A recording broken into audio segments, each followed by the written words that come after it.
Ikalawang mga taga-Korinto Kapitulo 2. Sapagkat ipinasya kong huwag na munang pumunta riyan upang hindi kayo muling madulutan ng kalungkutan.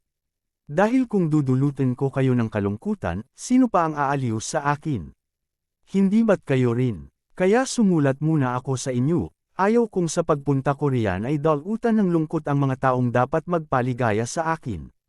Sapagkat natitiyak kong ang aking kaligayahan ay kaligayahan din ninyong lahat.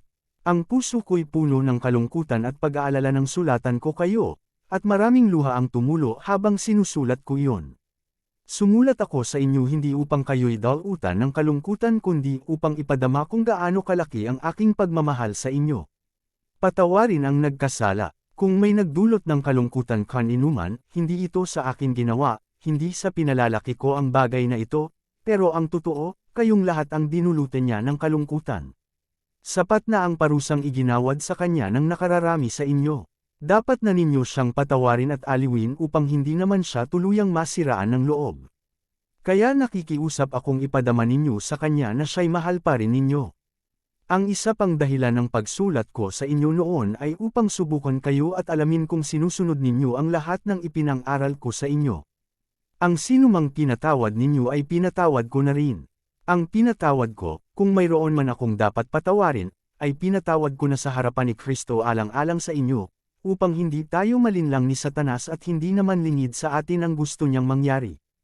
Hindi mapanatag si Pablo sa Troas. Nang dumating ako sa Troas upang mang-aral ng magandang balita tungkol kay Kristo, binigyan ako ng Panginoon ng magandang pagkakataon upang maisiguro iyon. Ngunit hindi rin ako mapanatag sapagkat hindi ko natagpuan doon si Tito na ating kapatid. Kaya ako'y nagpaalam sa mga taga-ron at nagtuloy sa Macedonia.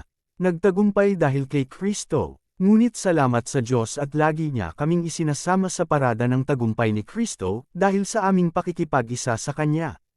At sa pamamagitan namin ay pinalalaganap ng Diyos sa lahat ng dako ang mabangong halimuyak ng pagkakilala sa Kanya.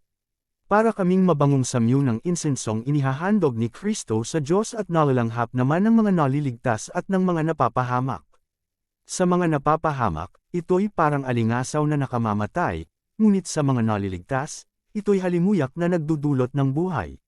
Sino ang may sapat na kakayahang gumawa ng mga bagay na ito? Hindi kami katulad ng iba riyan na kinakalakal ang salita ng Diyos. Sa halip, bilang sugo ng Diyos at lingkod ni Kristo, buong katapatang ipinapangaral namin ito.